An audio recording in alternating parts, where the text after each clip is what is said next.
Okay.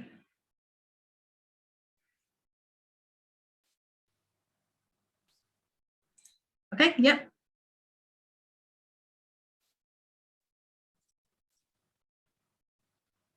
Right. You okay? You ready to go? Yeah, ready to go. Yeah. Sorry. Cool. That's all right. Tune in on the screens. Evening, everyone. Thanks for inviting us up, Claire. Obviously much appreciated. I know some of you in the room. And really what I want to talk about is the sort of relationship and sort of power of building relationships and networking first. I know some of you in the room. Nice to meet you again. Like obviously Bryn and like sort of Trish. So yeah, I just want to go through sort of my experiences and what I'm doing now with Kalkan Dola. Apologies for that. She's kind of got one of those surnames, hasn't she? Are you still there, Claire? No? Yep, I'm still here. Yeah, I'm still here. You carry on. No, she has one of those names, doesn't she? That's a little bit difficult to pronounce.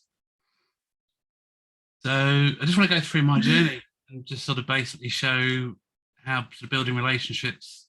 So I first got into property back in 2006. I came into my late mother's inheritance. Didn't go out and get any training, and obviously sort of 15, 16 years later, wouldn't do what I did then. But obviously hindsight's a wonderful thing. So I went out and bought 3 new build buy-to-lets that were basically bought all off plan. 2 were apartments, and 1 was a 3-bed terrace in Mansfield. I live in Lincoln, so I'm based in the East Midlands. So you're in Carlisle, I believe, aren't you, Claire? I am, yes. Yeah. Up north. I know some of you in the room, and obviously don't know some of you. So everyone in here is from all over the place. Yeah. So I didn't know what I was doing, and I went out and bought off plan with the perceived like sort of developers discount, which, knowing what I know now, I would probably do the BRR model and sort of basically not have bought apartments. This one here, the high-rise one, that's worked out really well on the rent, but as you can see, it's over 18 meters tall, and it's got a shocking ESW1 form, which is the sort of fire retardant. So all the cladding has got to come off the building, and it's got no fire compartmentalisation. So it was good on one aspect, but not good on the other. So that's still ongoing. After buying the buy-to-lets, I then did some refurbs. So I've done quite a few, well, it's all relatively speaking, but I've done about 7 refurbs. So unfortunately, didn't have photos because these were obviously quite a few years ago from inside. But I did have some more of the recent ones that I've done where we've done some of the internal work on them.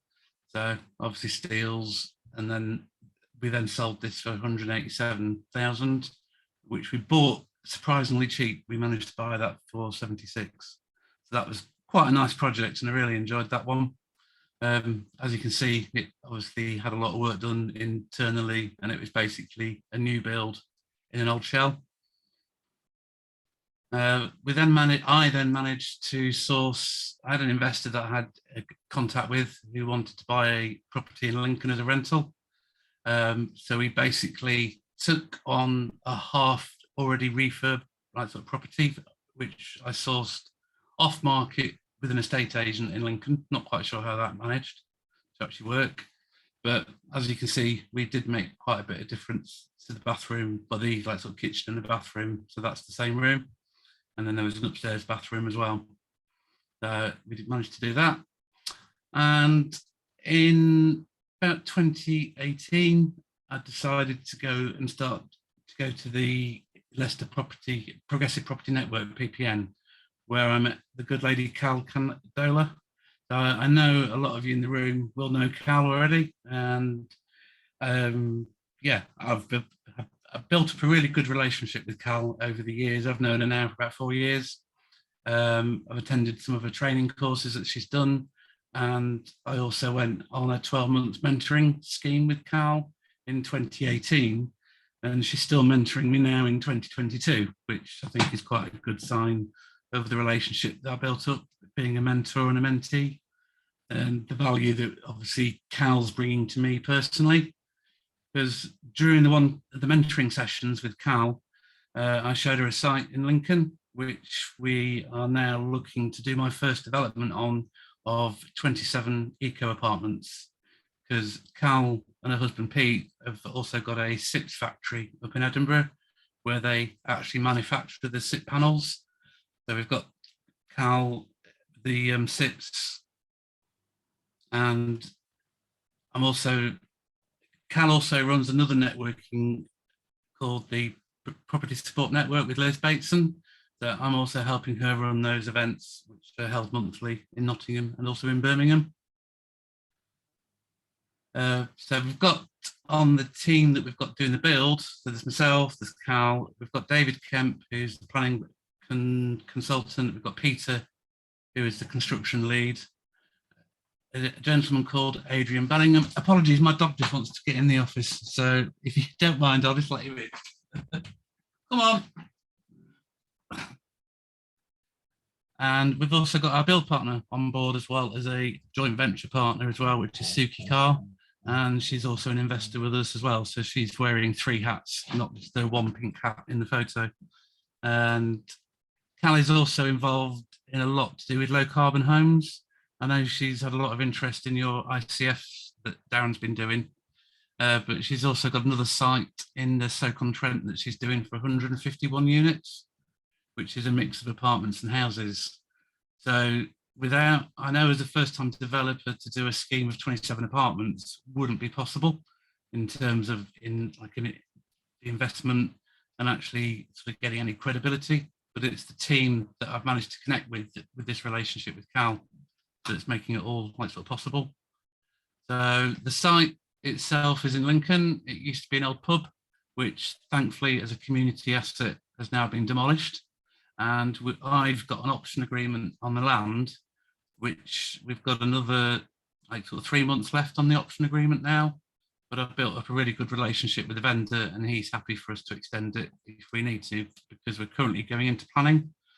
So we've had the option for 12 months and it's going to be built in SIPs and eco. I think that slide might be in the wrong place. So if I can just come back to that.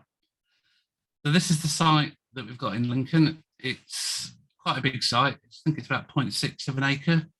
We're looking with the architects, a scheme that we've come up with to basically have 3 blocks on the site, a block A at the front here, a block B in the middle, and a block C at the back. These are some of the CGIs that we've had done, obviously from the plan from the architect. So this is basically looking at the block of block A and then block C and sort of working around the site. And in terms of the floor plans, we're also designing 4 of the ground floor apartments to be what's called M43 compliant, which is the building regulation for disabled living wheelchair standard. So Adrian, our architect, specifically designed the ground floor to be M43. So a lot more thought has been gone into the wheelchair and the sort of flow and design of the apartments. And then we've then got the blocks B, which is in the middle, and then block C. So we've had a few ups and downs with the planning over this. So we originally were going for a 3-story with a mansard roof, which is where you've got the accommodation built into the roof line, obviously with a flat roof on the top. So they didn't want that in terms of the council. We've had a few sort of backwards and forwards with the council with the pre-app. That what we've come up with is some duplex apartments off the 1st and 2nd floor, so that we can have a normal ridge, roof with sort of Velux windows in the 2nd floor. But we've actually got duplex apartments off the 1st floor with a 1-bed at the front and then a slightly bigger 2-bed at the back. And then we've got some CGIs of how the apartments will potentially look inside. So we're sort of going for a modern feel. But it's really the kind of sort of fact that we're building them in SIPs, which is the important thing as an eco build.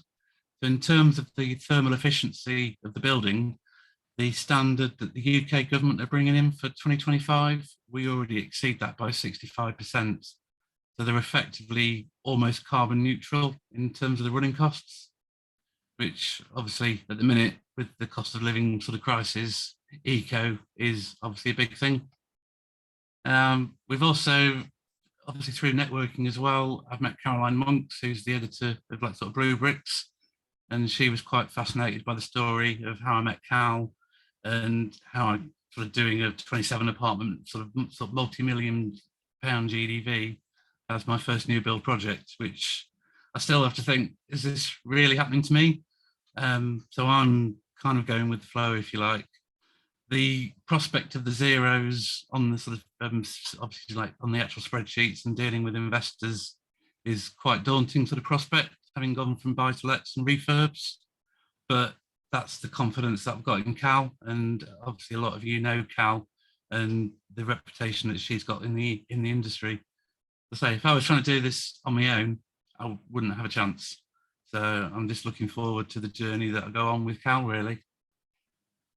Cal is also offering an earn and learn program so that investors can get involved with the actual project, actually go to the Stoke-on-Trent site, come out to Lincoln, and actually go up to Edinburgh and see SIPs being manufactured and have a lot more understanding on the sort of modern methods of construction.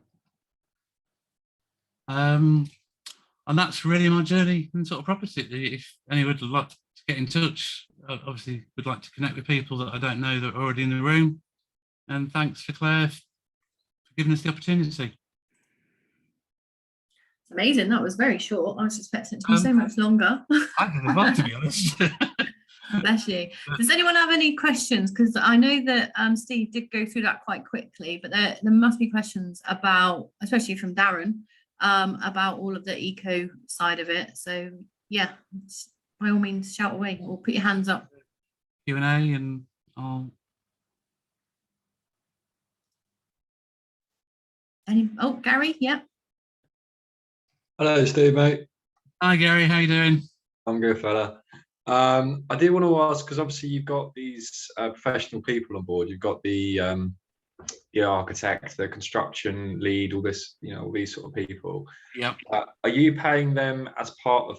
Are they part of the project? Final payout, or is it something that you already got them on a some sort of a paying scheme at the moment? How are you facilitating those people to work with you? Yeah, no, so basically I'm sort of financing that at the beginning of the project. Okay. I've sort of financed it personally up to about halfway through planning, and also Suki's come on board as well as an investor with the tranching of the money for the rest of the planning application. Did you know any of them previously, or have you brought them all on specifically for this project? Cal and Peter are actually married, so they've known each other for quite a while. And I think they've worked with Adrian for the best part of like 20 years. So it's a team that they've had around them before that I'm basically being able to reutilize. Okay, awesome, thank you. Yeah, that was my main question for now. I think Hamish got a question. Yep, Hamish.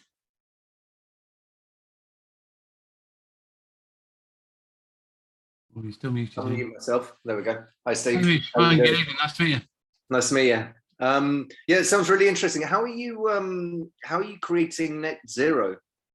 Net zero. So Yeah, in what's the situation with the boilers, the heating, and things like that? So there are no boilers. So in terms of the finer detail, so in terms of the low carbon homes, so it's down to the thermal efficiency of the envelope of the actual structure itself. Okay. In terms of the materials that it's actually which is actually built in. So what we're having to do is put in sort of mechanical ventilation to actually get moisture out and obviously recirculate the air as well within the buildings. Okay. Okay. And so how would heating be arranged in wintertime then? I mean, how's that work? Yeah, so we've got various options. One of them is the infrared system, which is basically a panel which goes into the sort of wall behind your plasterwork, and it heats by infrared as opposed to radiators that use radiation. Okay. Wow. Okay. I'll have a bit more of a look into that. Sounds interesting. Yeah, to be honest, I'll know a lot more in probably 12 months. Hopefully. But yeah, Is this coming from your architect, Adrian? Or was no, this is part of Cal's offering. So Cal has got the low carbon homes, right, which is a company that her and her husband have got, which incorporates the SIPS factory in Edinburgh. Okay, cool. So it's helpful having a JV partner who's also providing the actual superstructure. Yeah. Sure. And the technical team that which comes with the factory as well. Okay, cool. So you're largely financing this. You based on the background of you've done some flips, raised your funds that way, and now you're going into a bigger project with your earnings from it. Is it? Yes, yeah. So this is my first new build project. So admittedly, a bit of a step up from sort of flips and refurbs. Yeah, that prospect of dealing with investors' money is quite a daunting prospect personally. Never done it. Cal's done it quite a few times, and she's like, "Yeah, don't worry about it. It'll be fine." But yeah, it's a bit of a daunting prospect dealing with other people's, obviously, pensions or whatever, or what's that sort of famous phrase from Dragon's Den? There's like child's inheritance. Yeah. But yeah, I know I've got the right JV partner, which helps, it seems like a good team, to say the least. Because if I was to go out and try and do this on my own with the experience that I've got, I wouldn't be able to raise any sort of development finance, or the rates that I would attract personally with my experience would obviously be such a high level of lending. Yeah. Steve, thanks for that. Are you using battery storage in that building at all? We probably will be, yes. Right. Okay, that'll be interesting. Yeah. We'll be using battery to power the electrics for the communal areas. Right. Okay. I know Cal's been talking to a chap called Darren Hutton. If you know him, Paul. Yeah. Did he design Wonder House? Yes, he's Wonder House. Yeah. So Darren is we've got his expertise, and he's hopefully joining the sort of project later down the line. Oh, great stuff! Right, nice one. Oh well, I'll keep in touch with you. I actually had a random one-to-one Zoom with him yesterday, and it turns out he's also working with Cal and Suki and Pete as well as a partner. How did you find the planning process with that project then? We still haven't got planning. Planning hasn't gone in yet. We're expecting all things heading in the right direction. Planning will be submitted 27th, 28th of this month. Right. So we've had about 12 months of discussions with the councils through probably 6 pre-apps, which and we appreciate we're never going to get a perfect pre-app in this process. They're going to say yes to the pre-app. So we've taken on all their comments over the last sort of 6 sort of passes, if you like, of the pre-app. Wow. Now we're going with the scheme. This is it. No more messing about. That demonstrates the value of the pre-app, and if you've managed to,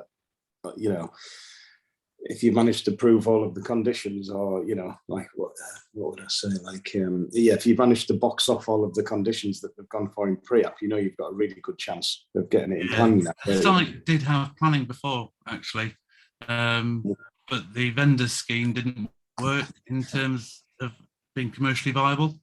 That was for 14 apartments, 4 commercial units, and 4 townhouses at the back. So they had 4 3-story 2-bed townhouses across the back of the site. I mean, who wants to live in a 2-bed 3-story? From a practical point of view, apologies if anybody does live in a 2-bed 3-story. I just realised what I said then. But yeah, we thought we could come up with a lot better scheme. And obviously, one of the things we realise as well is there'll be a significant land value increase as well in terms of our planning. Yeah. Nice to get that planning going. Yeah.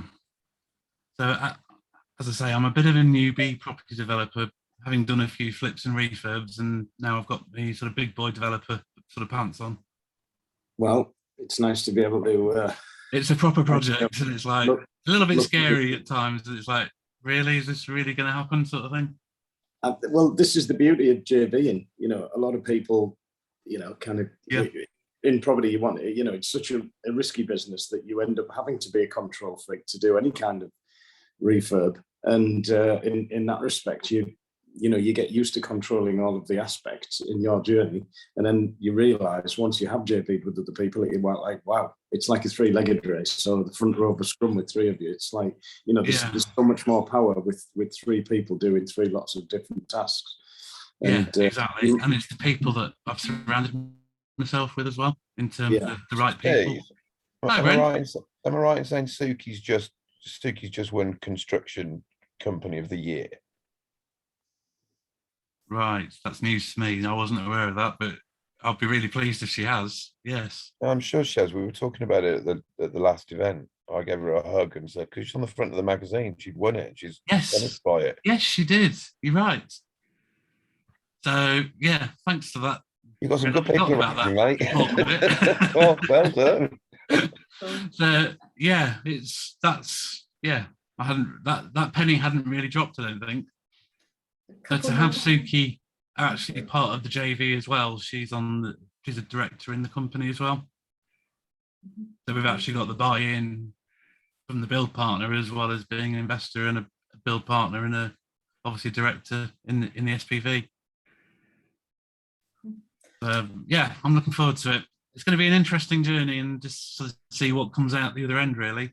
And I'm kind of going with the flow a little bit because of the people that I've got around me. I mean, still got a couple more questions. I think, Christy, did you have one? 2 questions, but very quick ones. Hi, Christy. I'm just interested in what IMP means. I'm interested around your name and the history. Right, the history of IMP. Yeah, so and then IMP. So I live in Lincoln.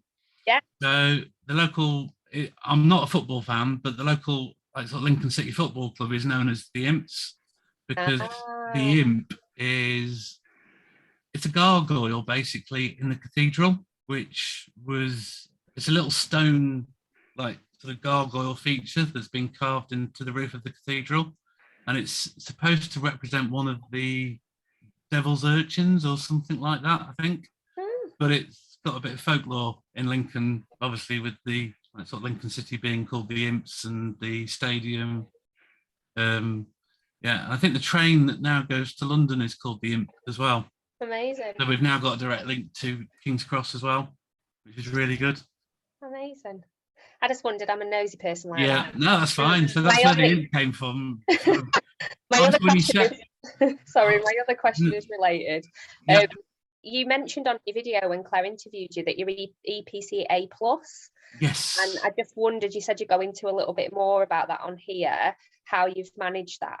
Because I've seen EPC A on a lot of the stuff I see, but definitely not A+. That's amazing. We might actually be better than that now. I had a chat with Darren yesterday, and apparently his systems that he's put into Wonder House are A+++++. I think that's the right number of pluses. But whether that will obviously reflect in our build.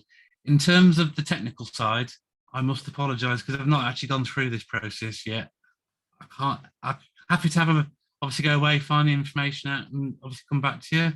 No, I like that, because your team is who you build around you, and you don't have to know everything. I think that's the important thing. You've just got to have the right people. So no, that's fab. So I'm sure Claire will say to you the thermal efficiency of the actual sort of thermal envelope exceeds the UK standard by 65% for 2025 already. It's amazing. Be lovely for you to come back. Be lovely for you to come back when it's all done, because we're going to around 2 years. I'll shut up. Yeah. And also it's the speed as well that can be built in.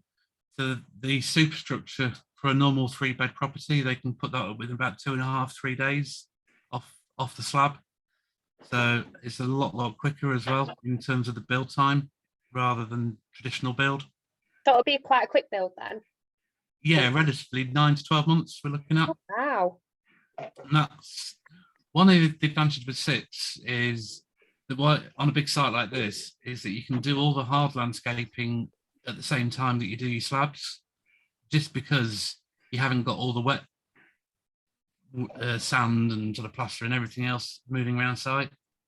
So you can do all the landscaping for the patios and the roads and the pavements and everything else at the same time that you do the slabs. So you have a lot less plant on the site for a lot less time. Wow. You do put a lot more money in very, very quickly into the project, rather than it being a sort of gradual kind of incline, if you like. If you did a graph over a 9-12 month period, there is a lot because a lot of the money goes into the ground before you then start building. And obviously it builds so much quicker than traditional. You're having to actually fund that. So that's can be quite a challenge as well. I'm looking forward to watching it. I don't think we're friends. I'll have to find you on Facebook so I can follow you. Sounds dead good. Yeah, please do. Love to. Cool. Neil, you've got your hand up.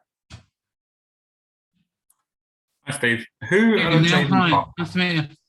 You too. Who are the JV partners? You said Suki, I'm assuming Cal and Pete. Yeah, and that's it. So there's only four. That is the four of us that are joint venture partners. So David and Adrian are basically acting as consultants on the project. Yes. Cool. Yes. And you've got it on an option agreement, so you've not purchased it yet? No, we haven't. An option once you've got planning. Yeah. So one thing I did make sure on that option agreement is that it's a signable to any other SPV that I'm a director of. So I can't actually sell the option, but I have no intention of selling the option because I really want to go through with this project. But I've got the land secured at the moment, which is in my SPV, which I'm currently the sole director of. And can you extend the option? Yes, yeah, we've already extended it. The actual vendor, he lives in the same village as me, and we've actually become friends almost, if you like. Maybe not like sort of friends, but more like sort of acquaintances. And we've sort of bumped into each other walking around the village quite a lot, walking the dogs. So yeah, nice to.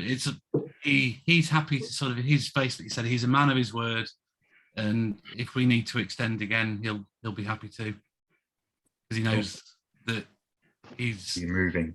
Yeah, he's had this land probably best part of 7 years.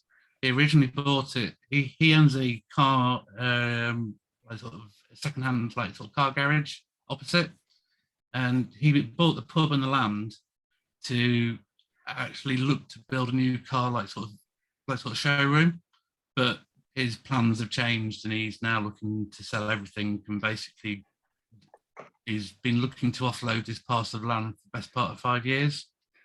Wow.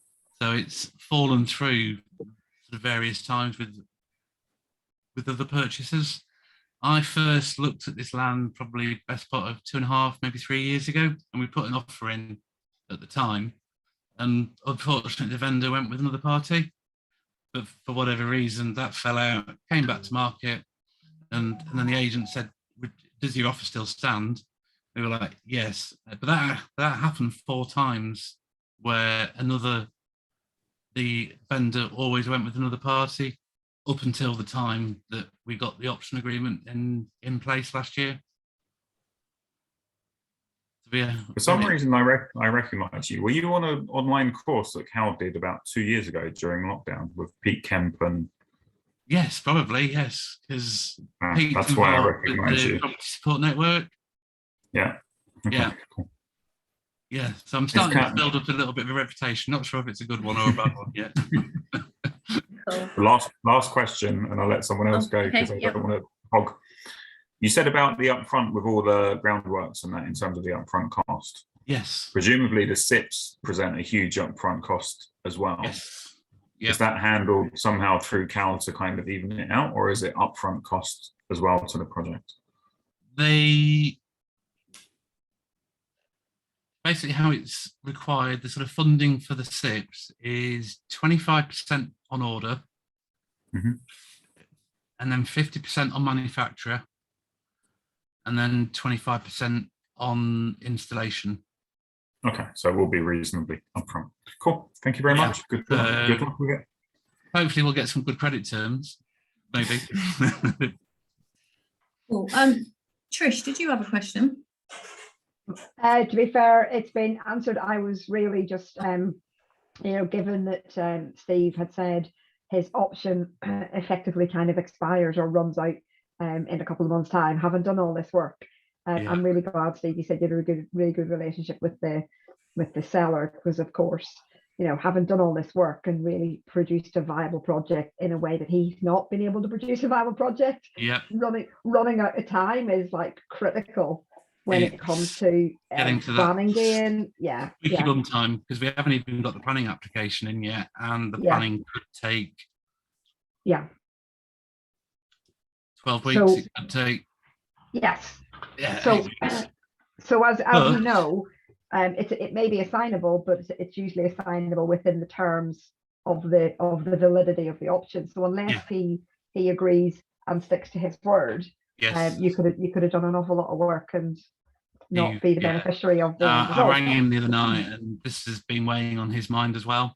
And I sort of basically gave him a bit of an update on where we were going with the planning process, and I sort of basically said, look, I need to have a chat with you, because what if we don't make the 5th of July? And he's like, oh, I've been thinking about that as well. And then he's like, I'm a man of my word, Steve, and I know you're in it.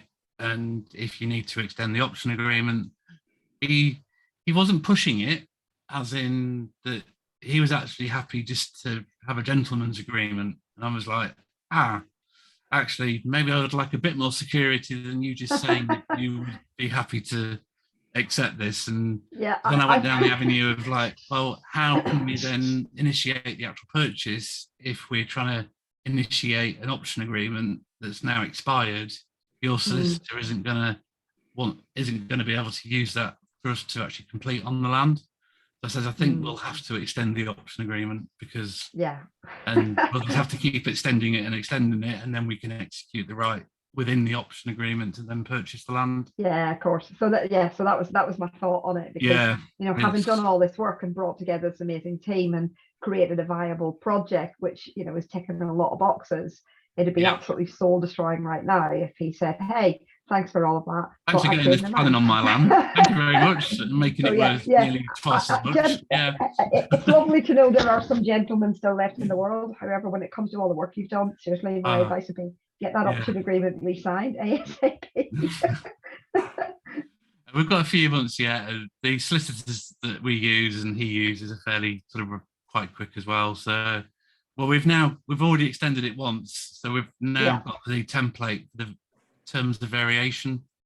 So we could probably just print it off and sign it ourselves and just change the wording. I don't know if that would still be legally sort of valid. Get it re-witnessed that the extension happened. Absolutely. I would, I'd be shoving that under the nose of my solicitor in the next few weeks, rather than hoping that you got in before the end. But I mean, obviously your solicitor will advise you. I'm sure. But you've done a lot of work. We've actually got the Word documents that the solicitors used to extend the option agreement already. So I'm sure we could just overtype them and print them out and use them again.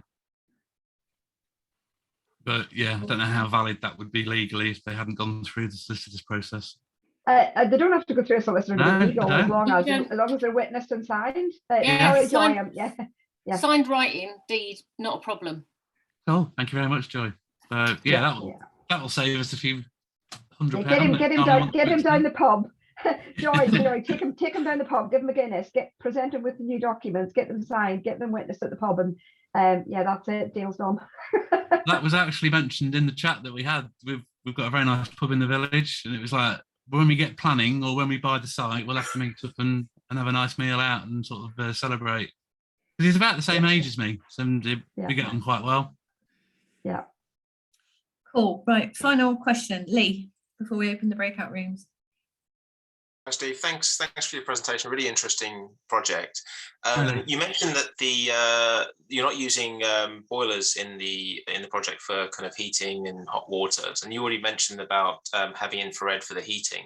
I was just wondering what provisions you're putting in place for hot water in those houses. There'll be like the cooker taps that you get for the hot water from the sinks. In terms of the hot water for bathing and obviously showering, it will come from a fairly similar system. Right, so you can have kind of hot water taps within the bathrooms? Yes, yes. Okay, do you know what the system you're using to implement that?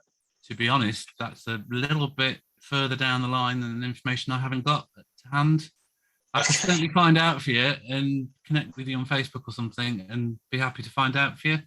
Sure, that would be brilliant, thank you. That would help you for something that you're doing in the future. Yeah, no, absolutely. We're looking to do something similar, so yeah, it'd be really, really yeah. If I can't answer anybody's questions, I'm more than happy to go away and find out from the team, if you like, and obviously get back to people. Brilliant. So